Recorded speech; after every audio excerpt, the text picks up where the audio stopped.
بسم اللہ الرحمن الرحیم۔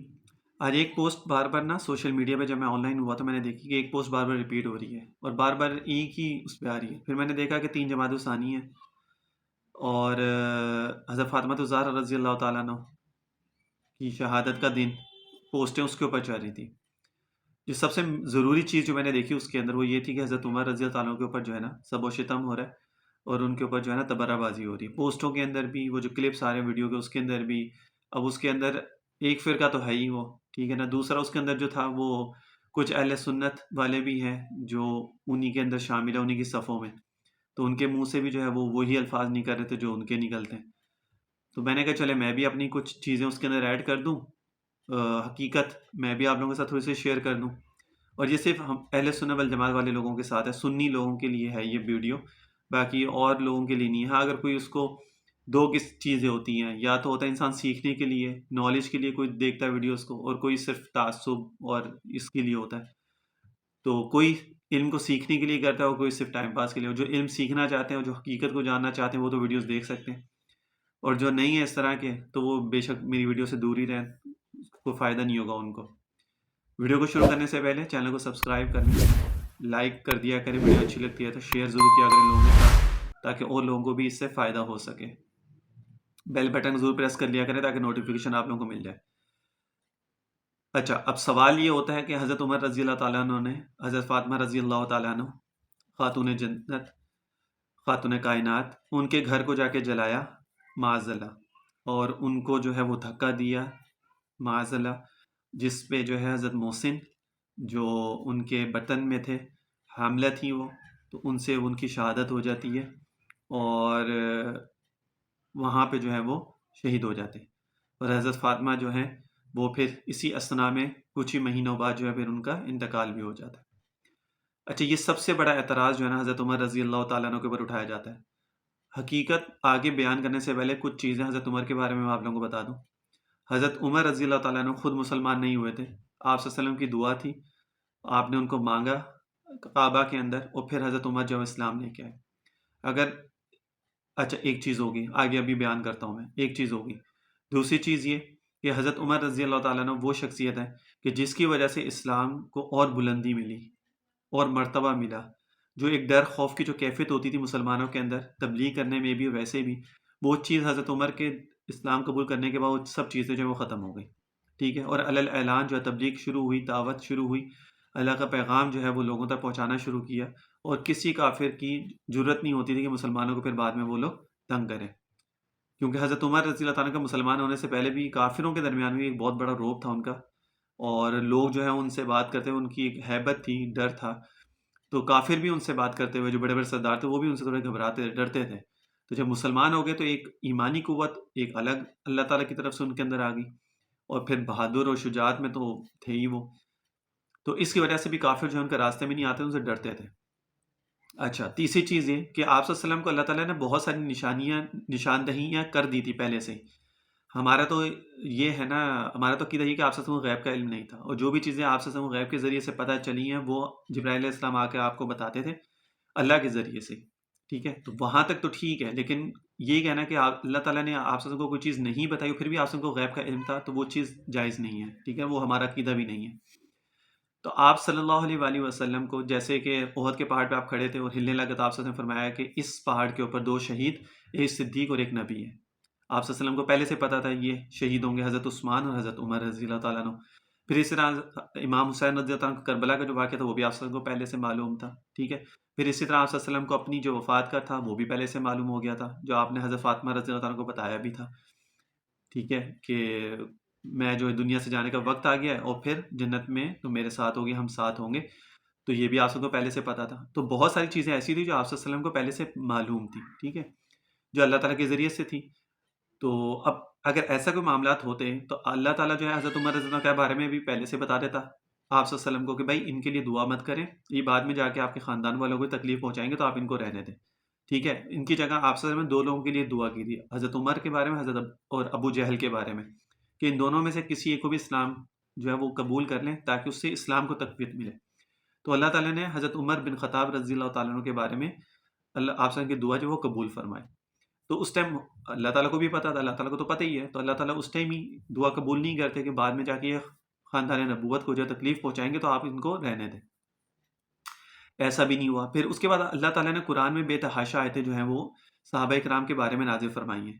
والسابقون الاولون من المہاجرین یہ بھی ہے، محمد رسول اللہ والذین معه اشداء یہ بھی ہے، رضی اللہ عنہم ورضوا عنہ سورۃ البینہ کی آخری آیت ہے یہ بھی ہے. اور اس کے علاوہ اور بے تحاشا آیات ہیں جو صحابہ کے بارے میں مطلقاً اللہ تعالیٰ نے صحابہ کے بارے میں جو ہے وہ نازل فرمائی ہیں. ٹھیک ہے، اور اس کے اندر کچھ شک و شبہ بھی نہیں ہے. کوئی انسان یہ کہے نہیں اس کا مطلب حصہ نکلتا نہیں، اس کا مطلب حصہ نکلتا، وہ بھی نہیں ہے. اب کوئی انسان اگر نہیں ماننا چاہے وہ ایک الگ بات ہے، ہم اس کو منوانا بھی نہیں چاہتے. احادیث کے اندر بھی بہت ساری احادیث ہیں جو حضرت عمر کے بارے میں ہیں، بہت سارے باب ایسے ہیں جو حضرت عمر کی شان میں، ان کی عظمت میں، ان کے مرتبے میں نازل ہوئی ہیں. بخاری کی احادیث ہیں، مسلم کی احادیث ہیں، دوسری احادیث کی جو کتب ہیں اس کے اندر بہت ساری ہیں، تاریخ کی کتابوں میں بہت ساری ہیں.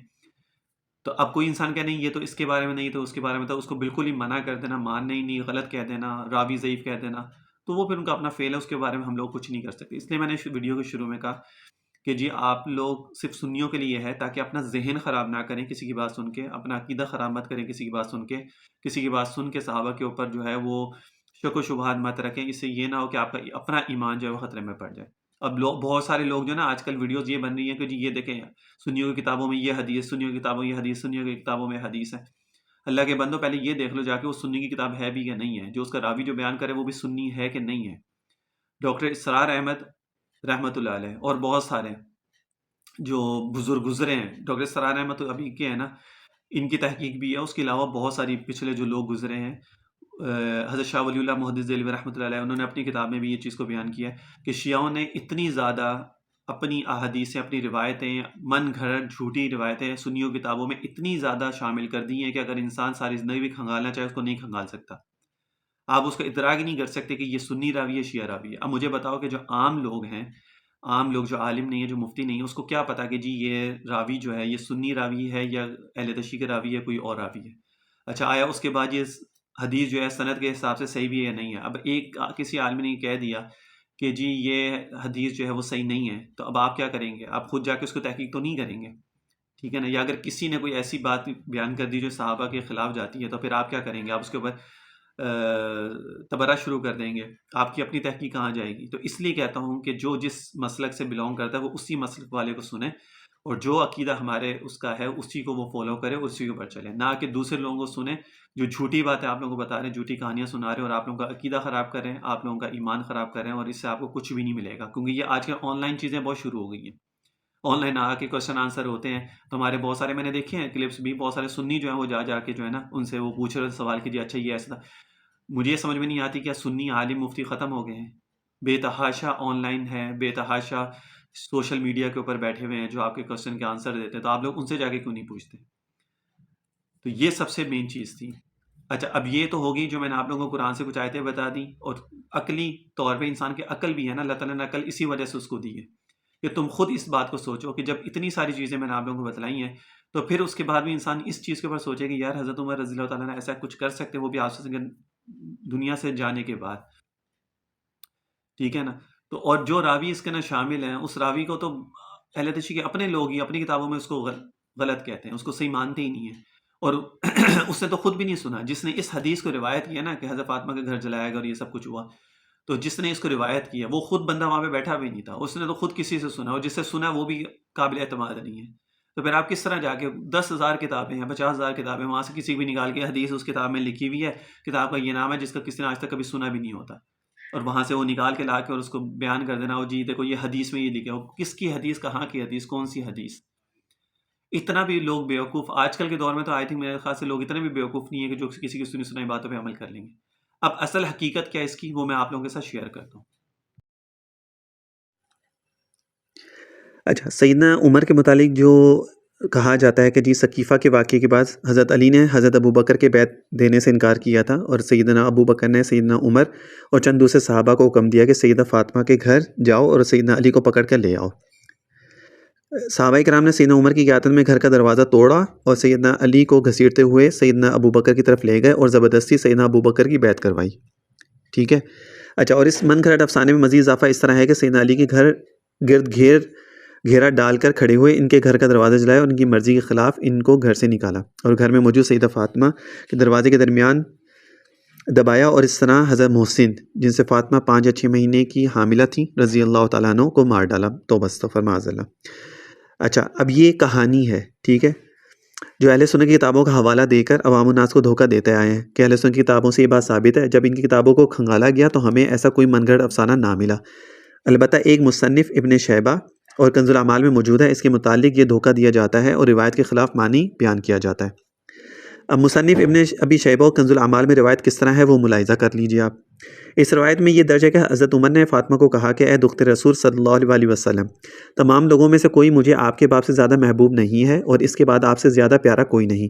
میرے پاس یہ بری خبر آئی ہے کہ یہ لوگ آپ کے گھر میں جمع ہوئے ہیں اور ابو بکر رضی اللہ عنہ کی خلافت کے خلاف سازش کر رہے ہیں۔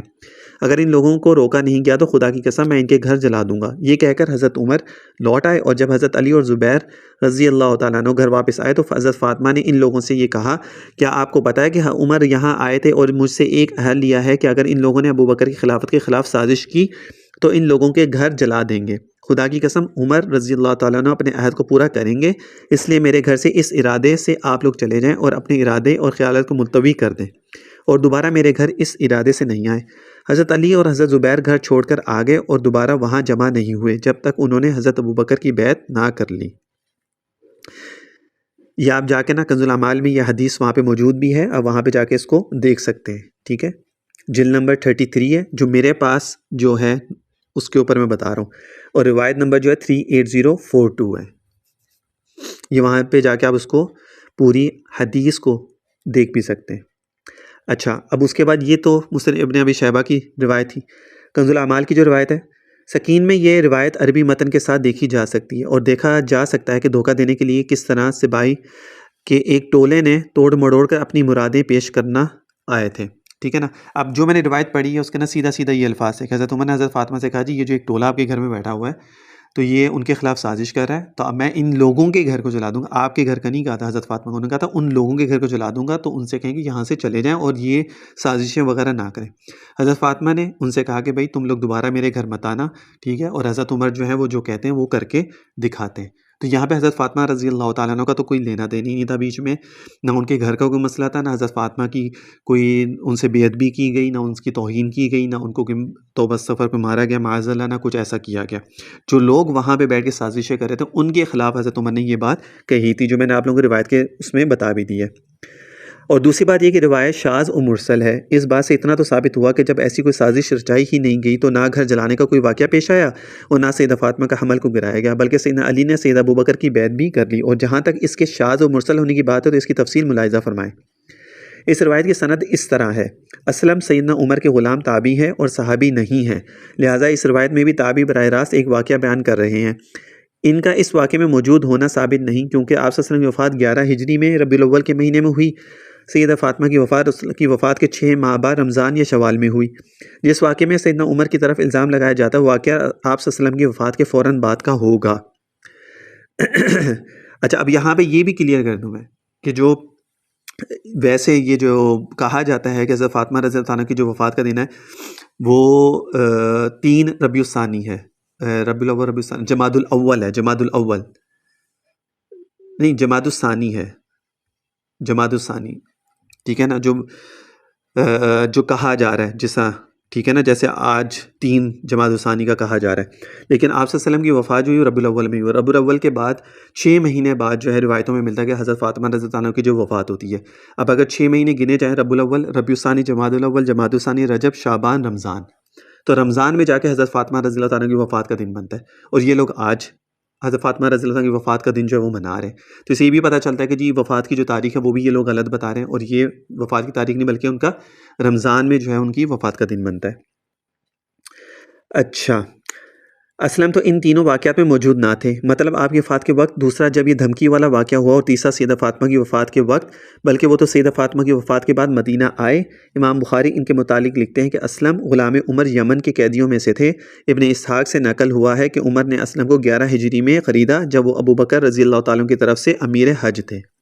اب یہ بھی جو ہے نا تاریخ کبیر کے اندر جو میں نے پہلے وہ بیان کیا وہ تو اس کے اندر تھا، اس کی جو روایت ہے سکین میں ہے، کنز الاعمال میں، ٹھیک ہے نا. اچھا اب اس کے بعد جو ہے آگے میں آپ کو اور بتاتا ہوں اس کے بارے میں. مطلب اسلم جو ہے وہ 11 ہجری میں حج کے بعد مدینہ آئے، یعنی سیدہ فاطمہ کی وفات کے بھی 2 ماہ بعد آئے تھے، ٹھیک ہے. جیسے رمضان میں اگر حضرت فاطمہ رضی اللہ عنہا کی وفات ہوئی تو اس کے بھی 2 ماہ بعد جو ہے وہ مدینہ آئے تھے. اب سوال یہ پیدا ہوتا ہے کہ اسلم نے یہ واقعہ کس سے سنا، کیونکہ وہ بعد میں مدینہ آئے اور اس واقعے کے چشمدید گواہ نہیں ہیں. جو میں نے شروع میں آپ لوگوں کو بتایا نا کہ یہ واقعہ جو ہے جن سے سنا گیا یا جس نے بیان کیا وہ کوئی ہے ہی نہیں ہے. تو اسی سے معلوم ہوتا ہے کہ ایک تو اس کی من گھڑ واقعہ ہے، افسانہ ایک جو خود ہی اس کو گھڑ لیا گیا اور اتنا جھوٹ بولا گیا، اتنا جھوٹ بولا گیا کہ وہ جھوٹ بھی جو ہے وہ سچ لگنے لگ گیا. اچھا لہٰذا ثابت ہوا کہ مصنف ابن ابی شیبہ و کنز الاعمال کی روایت مرسل ہونے کی وجہ سے ناقابل استدلال ہے. اسی طرح کی روایت تاریخ طبری میں موجود ہے کہ سیدنا علی اور زبیر اور جو دوسرے مہاجرین گھر میں موجود تھے، سیدنا عمر رضی اللہ تعالیٰ عنہ نے انہیں کہا کہ چلو اور بیعت کرو ورنہ میں اس گھر میں سب کو آگ لگا دوں گا. اس پر سیدنا زبیر اپنی تلوار لے کر آگے بڑھے اور کسی چیز سے ٹکرا کر گر گئے. اس پر مہاجرین نے انہیں اٹھایا اور قابو میں کیا. اچھا کسی کو اگر عربی کا نسخہ چاہیے ہوگا نا تو میں وہ روایتیں بھی آپ کو عربی میں سینڈ کر سکتا ہوں، مجھے کمنٹ سیکشن میں آپ لوگ کہہ سکتے ہیں. اس روایت کی سند ملاحظہ ہو جسے اسکین میں دیکھا جا سکتا ہے. اس طرح یہ جریر بن حازم سکہ ہیں لیکن ان کو آخری عمر میں اختلاط ہو گیا تھا. اچھا مغیرہ بن مقسم تدلیس کرتے ہیں اور یہ روایت انہی سے ہے، ٹھیک ہے. یہ اہل سنت کا مشہور اصول حدیث ہے کہ مدلس کی روایت غیر صحیح ہے. بخاری مسلم کے علاوہ اگر ان سے ہو تو وہ روایت ضعیف ہوتی ہے، ان سے، ٹھیک ہے.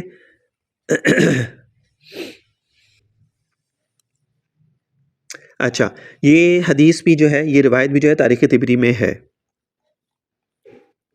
زیاد بن کلیب سکہ ہیں لیکن وہ تابعی ہیں، صحابی نہیں ہے. زیاد بن کلیب یہ واقعہ براہ راست بیان کر رہے ہیں حالانکہ وہ اس واقعے میں موجود نہ تھے. اب یہ دوسرے ہیں جو واقعے کو بیان کریں لیکن خود وہ وہاں پہ موجود نہیں تھے. تو آپ صلی اللہ علیہ وسلم کی وفات کے کافی دیر بعد اسلام لائے. دوسرے کی وفات 110 یا 119 ہجری میں ہوئی جبکہ رسول صلی اللہ علیہ وسلم 11 ہجری میں وفات پا گئے. یہ واقعہ آپ کی وفات کے فوراً بعد کا ہے، لہٰذا یہ ثابت ہی نہیں ہوتا کہ زیاد بن کلیب اس واقعے میں موجود تھے. یہ روایت اس طرح منقطع ہو جاتی ہے. اب دیکھو نا یہ چیزیں ایک عالمی ایک مفتی کے علاوہ کوئی عام شخص کو یہ چیزوں کا نہیں پتہ، اس کو حدیث کا ہی نہیں پتہ، اس کو راویوں کا نہیں پتہ، کسی چیز کا نہیں پتہ. لیکن صرف سنی سنی باتوں پہ بیٹھ کے اور پھر لوگوں صحابہ کے اوپر تنقید کرنا، ان کے اوپر تبرہ کرنا، ان کو برا بھلا کہنا، تو وہ پھر اپنا ایمان خطرے میں ڈالنے والی بات ہے. لہٰذا یہ روایت بھی سخت ضعیف اور ناقابل استدلال ہے. عجیب بات یہ ہے کہ روایت نہ ہی شیعہ کی کتب اربعہ میں موجود ہے اور نہ ان کے ائمہ معصومین سے ثابت ہے. اب دیکھو نا یہ حدیث، یہ جو راوی ہے، یہ جو واقعہ بیان کرتے ہیں، یہ نہ اہل تشیع کی کسی کتاب میں موجود ہے، نہ کسی معصومین جو 12 ائمہ ہیں، جو 12 امام ہیں، تو ان میں سے کسی نے اس واقعے کو روایت کیا ہے. البتہ شیعہ کی کتاب احتجاج تبریسی میں سے یہ روایت موجود ہے لیکن وہاں بھی صرف دھمکی کا ذکر ہے، اور وہ بھی دھمکی ان لوگوں کے لیے تھی جو گھر میں جمع ہوئے تھے، نہ کہ سیدہ فاطمہ کو دھمکی دی گئی اور گھر جلا دیا، اور سیدہ فاطمہ کو مارنے ان کے حمل کو ضائع کرنے کا ذکر وہاں بھی نہیں ہے. اسی طرح کا صریح الزام سیدنا ابوبکر پر بھی لگایا جاتا ہے اور اس روایت کو بھی تاریخ طبری سے پیش کیا جاتا ہے. آئیے روایت بھی دیکھ لیتے ہیں. سیدنا ابوبکر نے کہا کہ ہاں میرے دل میں دنیا کی حسرت نہیں ہے مگر 3 چیزیں ایسی ہیں جو میں نے کی ہیں مگر کاش نہ کرتا، اور 3 چیزیں ایسی ہیں جو میں نے چھوڑ دی ہیں مگر کاش ان کو کرتا، اور 3 چیزیں ایسی ہیں کہ کاش میں رسول صلی اللہ علیہ وسلم سے ان کے متعلق دریافت کر لیتا. وہ 3 چیزیں جن کو میں چھوڑ دیتا تو اچھا ہوتا، ان میں سے ایک یہ ہے کہ کاش میں فاطمہ رضی اللہ عنہا کا گھر نہ کھولتا. اچھا کچھ لوگ اس روایت سے گھر جلانا مراد لیتے ہیں، حالانکہ اس میں گھر جلانے کا کوئی تذکرہ نہیں ہے. ٹھیک ہے نا، حدیث کے جو الفاظ ہیں اس کو اپنی طرف سے اس کی تشریح کرنا کہ نہیں جی یہاں پہ یہ چیز ہوئی ہوگی، اور اس کو زور زبردستی اس چیز کو منوانے کے لیے زور دینا کہ نہیں یہاں پہ یہی واقعہ پیش ہوا ہے، حالانکہ حدیث کے اندر تو کوئی اس طرح کی چیزیں ذکر نہیں کی گئی ہیں. جبکہ اس روایت کی سند سخت ضعیف اور منکر ہے کیونکہ اس کی سند میں الوان بن داؤد، جسے الوان بن صالح کہا جاتا ہے، منکر الحدیث ہے. اب یہ چیزیں آپ کو کوئی عام تو نہیں بتائے گا، وہ تو صرف آپ کو حدیثیں پڑھ پڑھ کے سناتا رہے گا جسے صحابہ کے اوپر تنقید کرنی ہے، اور وہ صحابہ کی جو ہے وہ جو عام لوگ ہیں وہ سن سن کے ان کے اوپر کرتے رہیں گے، لہٰذا یہ روایت بھی کسی طرح حجت نہیں۔ اب دیکھتے ہیں کہ اہل تشیع کے یہاں اس من گھڑت افسانے کا اصل ماخذ کیا ہے۔ یہ من گھڑت افسانہ سب سے پہلے شیعہ کی کتب سلیم بن قیس الہلالی میں بیان ہوا۔ سیدنا عمر نے سیدہ فاطمہ کے گھر کے دروازے کو توڑا اور پھر جلایا، پھر سیدہ فاطمہ کو مارا، جس کی وجہ سے وہ اس دنیا سے رخصت ہوئی۔ اب مجھے یہ ایک چیز بتاؤ، حضرت عمر کے جو ہیں وہ صرف ایک لوگ تو نہیں تھے، گروپ تو نہیں تھا جو حضرت عمر کے خلاف تھا، بہت سارے جو کفار تھے، قریش مکہ جو کفار تھے جو حضرت عمر کے خلاف ہو گئے تھے جب انہوں نے اسلام قبول کیا تھا، تو وہ لوگ بھی تو ان کے خلاف ہی تھے حضرت عمر کے، تو ان میں سے بھی بہت سارے لوگ جو وہ کھڑے ہو کے اور یہ ساری چیزیں کر سکتے ہیں۔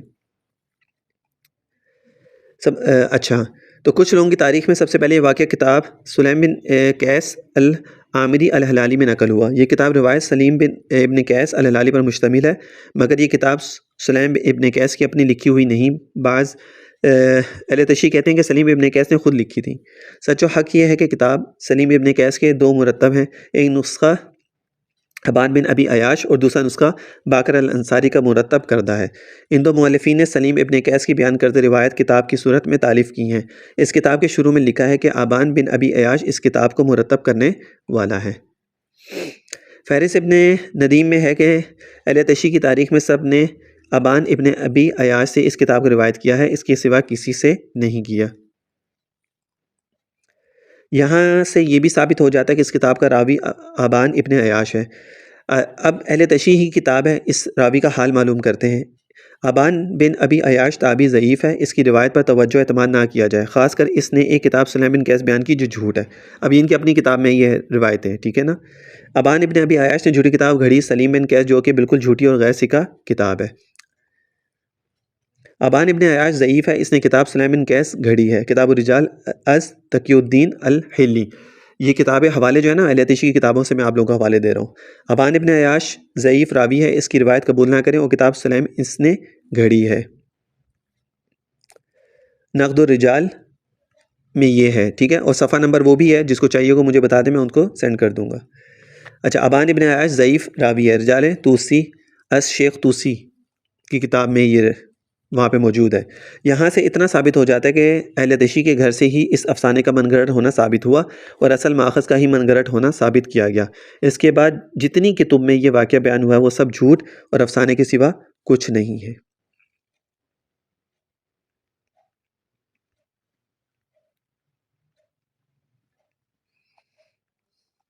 تو یہ کچھ ڈیٹیل تھی جو میں نے آپ لوگوں کے ساتھ شیئر کی ہے، اور قرآن سے، احادیث سے، اور جو راوی ہے جس نے سب سے پہلے اس کہانی کو سنایا، گھڑا اور خود اس کو آگے پیش کر دیا، اور پھر لوگوں نے جس کے فائدے کی یہ چیز تھی اس نے اس کو لکھا اور آگے سے آگے لوگوں میں پھیلانا شروع کر دیا۔ حالانکہ اہل تشیع کے اپنے جو کتابیں اس کے اندر بھی اس چیز کو بیان کیا گیا کہ یہ راوی جو ہے یہ صحیح نہیں ہے، اور اس کی جو لکھی ہوئی کہانی ہے جو من گھڑت ہے، اور یہ کتابیں جو ہے وہ ٹھیک نہیں ہیں۔ تو اب انسان کو خود فیصلہ کرنا چاہیے کہ جی ہم اس کو مانیں یا نہ مانیں، اور ہم اس کو کہاں تک جو ہے اس کو اہمیت دے سکتے ہیں اور کہاں تک ہم اس کو اہمیت نہیں دے سکتے۔